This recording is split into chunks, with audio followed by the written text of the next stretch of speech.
வணக்கம், welcome to the show. இது cinema 2.0. ஒவ்வொரு நாளும் ஏகப்பட்ட சினிமா தகவல்களை பார்த்துக்கிட்டு இருக்கோம். அந்த வகையில் பொங்கலுக்கு ரிலீஸ் ஆன படங்கள், ரிலீஸ் ஆகாத படங்கள், நாளைக்கு என்ன அப்டேட், நாளன்னைக்கு என்ன அப்டேட் இருப்பா, இந்த மாதிரி நிறைய விஷயங்கள் பேசலாம். வாங்க ஷோக்குள்ள போகலாம். வெங்கட் பிரபு, ஏகே இவங்களோட காம்போவில், அதாவது நம்ம வெங்கட் பிரபு அவர்களுடைய டீம் எப்பயுமே அவங்களோட அடுத்தடுத்த படங்களில் இருக்கும். இருந்தாலும் ஏகே வச்சு எடுக்க போகிறாரு அப்படின்னும் போது 2011 தீப்பொறி கிளம்பிடுச்சு. எஸ், அந்த படம் தான் மங்காத்தா. இந்த மங்காத்தா பேருக்கு ஏற்ற மாதிரி சும்மா மாசாக விளையாடுச்சு அப்படின்னு தான் சொல்ல முடியும். ஏகேவோட கெரியரில் ஒரு முக்கியமான வெற்றி படம் அப்படின்னு சொல்லலாம். ஸோ ஏகே அவர்களுடைய ரீரிலீஸ் படம் அப்படின்னு சொன்னால் நிறைய படங்கள், பழைய படங்கள் சொல்லலாம். அந்த படங்கள் ரிலீஸும் ஆச்சு, ஆனால் சொல்கிற மாதிரியான வரவேற்பு இல்லை. இந்த மங்காத்தாக்கு ஒரு ஸ்பெஷல் விஷயம் இருக்குது. என்ன ஸ்பெஷல் விஷயம் அப்படின்னு சொல்லி பார்த்தீங்கன்னா, இந்த மங்காத்தா படம் ரீரிலீஸ் செய்யப்படுது. ஸோ ரீரிலீஸ் செய்யப்படுறதுக்கு முன்னாடி இந்த படத்தோடைய ஸ்பெஷல் வெர்ஷனாக ஒரு ட்ரெய்லரை வெளியிட்டிருந்தாங்க. இந்த ட்ரெய்லரே பார்த்தீங்கன்னா 7 லட்சத்துக்கும் மேலே யூடியூப்பில் வியூவர்ஸை தட்டி தூக்கிட்டு இருக்குப்பா. என்ன கேட்குறீங்க, ஏகே இந்த படத்தை பற்றி ஏதாவது பேசினாரு அப்படின்னு தானே? ஏகே 2011 ஃப்ரெஷ்ஷாக ரிலீஸ் ஆன மங்காத்தாவை பற்றியே எதுவுமே பேசலை. அப்படி இருக்கும்போது இத்தனை வருஷம் கழித்து ரிலீஸ் ஆகிற படத்தை பற்றி பேசுவாரா? ஆனால் இன்னொரு முக்கியமான ஒரு விஷயம் இருக்குது நம்ம ஏகே பற்றி. ஏன்னா அஜித்குமார் கார் ரேசிங் அப்படின்ற ஒரு போட்டியில் நம்ம ஏகே அவர்கள் நிறைய விஷயங்கள் கார் ரேஸ் பண்ணுறாரோ இல்லையோ, கார் ரேஸை தவிர்த்து நிறைய விஷயங்கள் பண்ணிட்டு வராரு. அந்த வகையில் அவரோட காரில் பயணம் பண்ணுறதுக்கு கிட்டத்தட்ட 85,000 ரூபாய் நீங்கள் கொடுத்தீங்கன்னா அவரோட காரில் பயணம் பண்ணலாம். இதுக்கு அட்வான்ஸ் புக்கிங்லாம் இருக்குது அப்படின்றது சோஷியல் மீடியாவில் பரவலாக இப்போ ஒரு நியூஸாக இருக்குது. இதெல்லாம் ஒரு பக்கம் இருந்தாலும், அடுத்து பார்த்தீங்கன்னா நம்ம ஏகே அவர்களை அந்த கார் ரேஸ் ட்ராக்ல, அதாவது அந்த ஸ்பாட்டில் நீங்கள் ஏகே அவர்களை சந்திக்கிறதுக்கு ஏகப்பட்ட திரைப்பிரபலங்கள்லாம் வந்து படையெடுத்துட்டு இருக்காங்க. ஐடி கார்டை இப்படி மாற்றுறது, இப்படி மாற்றுறது அப்படின்னு அதுலேயும் ஒரு ஸ்டைலாக வந்து ஃபாலோ பண்ணிட்டு இருக்காங்கன்றது இப்போ சோஷியல் மீடியாவில் ஒரு பேச்சு பொருள். சரி, ஓகே, இப்போ அடுத்த கட்டத்துக்கு வருவோம். பொதுவாக நாங்கள்லாம் முன்னாடி 90s கிட்ஸ்லாம் என்ன பண்ணோம் அப்படின்னா, அஜித், விஜய், ரஜினி, கமல் முடிஞ்சு அடுத்து அந்த ஸ்டேஜ் தானா. ஸோ இந்த ஜென்ரேஷனை வந்து கொண்டாட வச்ச அஜித் விஜய் காம்போ பார்த்தீங்கன்னா இதோடு முடிஞ்சிச்சு. ஏன்னா ஜனநாயகனுக்கு அப்புறம் விஜய் நடிக்க போகிறதில்லன்னு சொல்லிட்டாரு. அஜித் பார்த்தீங்கன்னா கார் ரேஸில் கிளம்பிட்டாரு.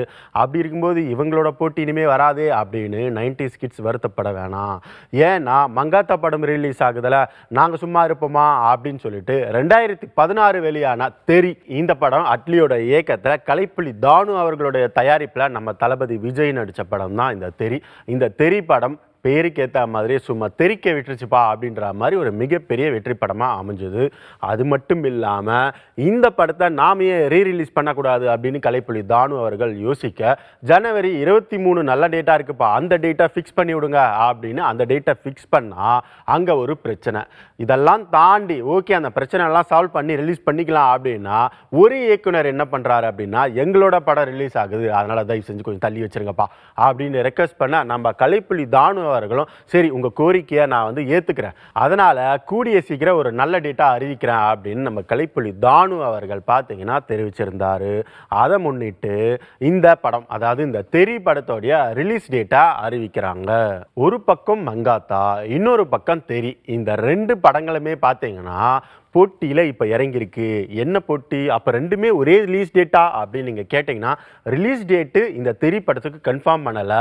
மங்காத்தா படமும் அப்படி இப்படி தான் இருக்குது. இருந்தால் கூட இந்த 2 படத்தோடைய ட்ரெய்லரும் ஆல்ரெடி யூடியூப்பில் வந்துருச்சு. யூடியூப்பில் வந்தது மட்டும் இல்லாமல் இது ஒரு பக்கம் 7 லட்சம், இது ஒரு பக்கம் 4 லட்சம் அப்படின்னு சொல்லிட்டு வியூஸை தட்டிக்கிட்டே இருக்குப்பா. ஏற்கனவே ரிலீஸ் ஆகி இத்தனை வருஷம் ஆனாலும் இந்த வியூஸ்க்கு குறையில்லையே அப்படின்னு ரசிகர்களுடைய ஒரு எண்ணமாக இருக்குது. ஆனாலும் இதுலயும் போட்டி இருக்கு. என்னன்னு கேட்டீங்கன்னா, இந்த ட்ரெய்லர்ல உங்களோட நாங்க தான் ஜெயிச்சோம் அப்படின்னு ஒரு தரப்பு, இன்னொரு தரப்பு பார்த்தீங்கன்னா நாம தேட்டர்ல பார்த்துப்போம் அப்படின்னு சொல்ல, ஆஹா 90s கிட்ஸ் மறுபடியும் திரும்பிட்டாங்கப்பா அப்படின்ற மாதிரி சோஷியல் மீடியாவே ஒரே தெரியா இருக்குப்பா. தமிழ்ல பொங்கலுக்கு ஏகப்பட்ட படங்கள் வெளியானாலும் தெலுங்குல பேன் இண்டியா ஸ்டாரான நம்ம பிரபாஸ் அவர்களுடைய தி ராஜா சாப், இந்த படம் தான் ஜனவரி 9க்கு முன்னாடி பேச்சு பொருளாக இருந்தது. ஏன்னா ஒரு பேன் இண்டியா படமா தெலுங்குல வெளியானாலும் கூட எல்லா லாங்குவேஜ்லயும் ஒரு பேன் இண்டியா ஃபிலிமா ரிலீஸ் ஆனதுனால இந்த படம் பக்கம் எல்லாரோட கவனமும் திரும்பிச்சு. ஆனா நம்ம பிரபாஸ் அவர்களுடைய படம் என்ன ஆகும்? பொதுவாக அவருடைய முந்தைய படம் பார்த்தீங்கன்னா கல்கி. இந்த கல்கி 2898 AD அப்படின்ற படம் பார்த்தீங்கன்னா 1000 கோடிக்கு மேல வசூல் சாதனை. பாகுபலி 1 ஆகட்டும், பாகுபலி 2 ஆகட்டும், இதெல்லாம் கடந்து இப்போ ரிலீஸ் ஆன பாகுபலி தி எபிக் இந்த படம் பார்த்தீங்கன்னா 2 பார்ட்டையும் சேர்ந்து ஒரு கலவையா கொடுத்துருந்தாங்க. இந்த படமும் நல்ல வரவேற்பு தான்ப்பா. அப்படின்னு இருக்க இந்த ராஜா சாப் படம் என்னமோ அவரை ஏமாத்திடுச்சு. என்ன ஏமாத்திடுச்சு அப்படின்னு சொல்லி பார்த்தீங்கன்னா 400 கோடி ரூபாய் இந்த ராஜா சாப் படத்தோடைய பட்ஜெட் ஒரு பக்கம் இருந்தாலும் இதெல்லாம் சாதாரணமாக நாளே நாளில் தட்டி தூக்கிட்டு வரப்பா பிரபாஸ் அப்படின்னு ரசிகர்கள் எதிர்பார்த்துட்டு இருந்த நிலையில் படம் ரிலீஸ் ஆகுது ஜனவரி 9ஆம் தேதி. முதல் நாள் வசூல் 112 கோடி. ஆஹா நல்லா இருக்கே அப்படின்னு சொல்லிட்டு அப்படியே 2 நாள் கடக்க 3ஆவது நாள் வசூல் 118 கோடி. என்னப்பா இது குறையுது அப்படின்னு சொல்லிட்டு கடக்க 4 நாள் வசூலா 201 கோடி, ஒரு வாரத்தில் 238 கோடி வசூல் சாதனை படைச்சிருக்கு. இது சாதனைன்னு சொல்றதா? ஏன்னா பட்ஜெட்டே 400 கோடி ஆச்சு, வெறும் 238 கோடி தானே அப்படின்னு பார்த்தா 50% தான்ப்பா கலெக்ட் பண்ணியிருக்கு. பேலன்ஸ் 50%க்கு ஒன்றும் பண்ண முடியாது அப்படின்னு சொல்லிட்டு ரசிகர்கள் எல்லாரும் கடும் கோவத்தில் இருக்காங்க. இது ஒரு பக்கம் இருக்க, அட்லீஸ்ட் அவருடைய அடுத்த படமான கல்கி பார்ட் 2 இருக்குல்ல, அதில் பார்த்துக்கலாம் அப்படின்னு சொல்லிட்டு ரசிகர்கள் இருக்கும்போது ஒரு பக்கம் பார்த்தீங்கன்னா ஃபவுசி, இன்னொரு பக்கம் பார்த்தீங்கன்னா கல்கி 2, ஸ்பிரிட், இந்த மாதிரி படங்கள்லாம் கட்டாயம் ஒரு 1000 கோடி அடிக்கும்பா அப்படின்னு ரசிகர்கள் எல்லாரும் நம்பிக்கையா இருக்காங்க. இந்த பேன் இண்டியா அப்படின்னு சொல்லும்போது தெலுங்குல இன்னொரு படம் நமக்கு ஞாபகம் வருது. என்ன அப்படி சொல்லி பார்த்தீங்கன்னா நாகபந்தம். இந்த படம் பார்த்தீங்கன்னா தெலுங்குல மட்டும் கிடையாது, எல்லா மொழிகளிலும் ஒரு பேன் இண்டியா பிலிமா ரிலீஸ் ஆகுது அப்படின்றது குறிப்பிடத்தக்கது. அபிஷேக் நாமாவுடைய இயக்கத்தில் இந்த படத்தில் முக்கியமான ரோல் பண்றாங்க ஐஸ்வர்யா மேனன். சரி, இதெல்லாம் ஒரு பக்கம் இருந்தாலும் இந்த படத்துல பாத்தீங்கன்னா நம்ம ஜெகபதி பாபு, ஜெயபிரகாஷ் அப்படின்னு சொல்லிட்டு நடிகர்கள் பட்டாளமே இருக்காங்க. ஆனா இந்த படத்துல முக்கியமான லீட் பண்ற ஒரு கேரக்டர், அந்த ஹீரோயின் தான் நபா நடேஷ் பாத்தீங்கன்னா அவங்களுடைய போஸ்டரை இப்ப ரீசெண்டா வெளியிட்டு இருந்தாங்க பொங்கலை முன்னிட்டு. அந்த போஸ்டர்ல விஷ்ணு கோவில், அதாவது பழமையான கோவில் பேக்ரவுண்ட்ல நபா நடேஷ் பாத்தீங்கன்னா ஒரு அழகான சாரி, ரொம்ப ட்ரெடிஷனான லுக், அமைதியான தோற்றம், இந்த மாதிரி ஒரு ஃபர்ஸ்ட் லுக்கை வெளியிட்டு இருந்தாங்க. சரி, இதெல்லாம் இருந்தாலும் கூட இந்த படத்தை பத்தி இன்னொரு முக்கியமான விஷயத்தை பத்தி நம்ம டிஸ்கஸ் பண்ணி ஆகணும். இந்திய சினிமாவில் புராண கதைகள் இப்ப ரீசெண்டா ஹிட் ஆயிட்டு வந்துட்டு இருக்கிறத நம்ம பார்க்கிறோம். அதுலயும் குறிப்பிடும்படி ஹீரோயின்ஸ் பார்த்தீங்கன்னா புராண கதைகள்ல ஆர்வம் காட்டிட்டு வராங்க.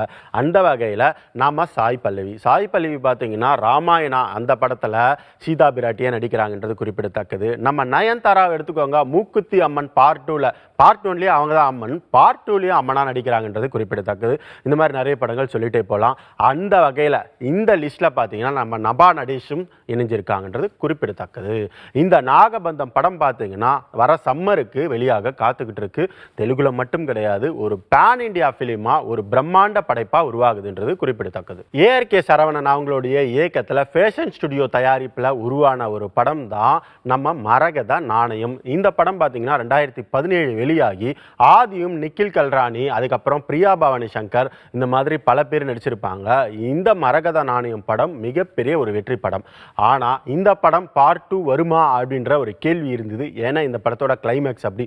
பார்ட் 2க்கான லீடு இப்போ வர படங்கள்லாம் கொடுக்குறாங்க, ஆனா இந்த மாதிரி படங்களுக்கு பார்ட் 2க்கான லீடு இல்லை.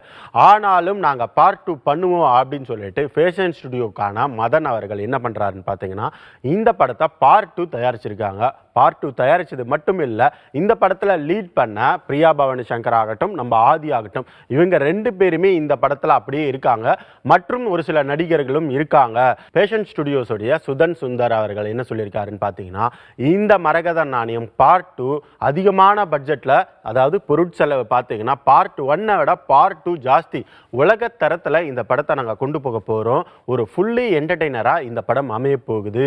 கூடிய சீக்கிரம் இந்த மரகத நாணயம் பார்ட் 2 நம்ம தியேட்டர்ல எதிர்பார்க்கலாம். நம்ம பூரி ஜெகநாத் அவங்களுடைய இயக்கத்துல அவருடைய தயாரிப்பு மட்டும் இல்லாம இந்த படத்துல சார்மியும் சேர்ந்து தயாரிச்சிருக்கா ஒரு படம் தான் விஜய் சேதுபதி நடிக்கக்கூடிய ஸ்லம் டாக் டெம்பிள் ரோட் 33.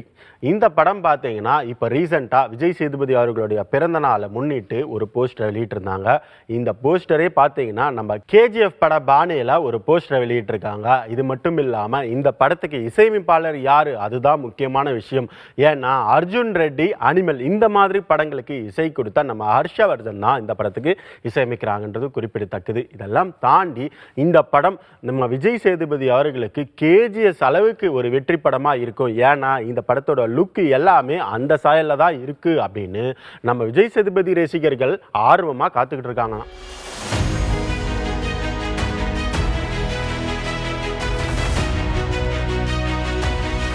2025 எப்படி போச்சு அப்படின்னு சொல்லி பார்த்தீங்கன்னா 275 படங்கள் தேட்டரில் மட்டுமே ரிலீஸ் ஆகி ஒரு மிகப்பெரிய சாதனையை புரிஞ்சது.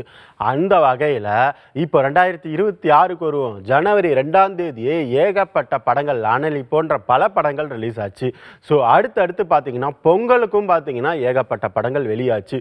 எதிர்பார்க்காத படங்கள் பொங்கலுக்கு வெளியாச்சு, எதிர்பார்த்த படங்கள் பொங்கல்ல இருந்து அப்படியே போஸ்ட்பான் செய்யப்பட்டது.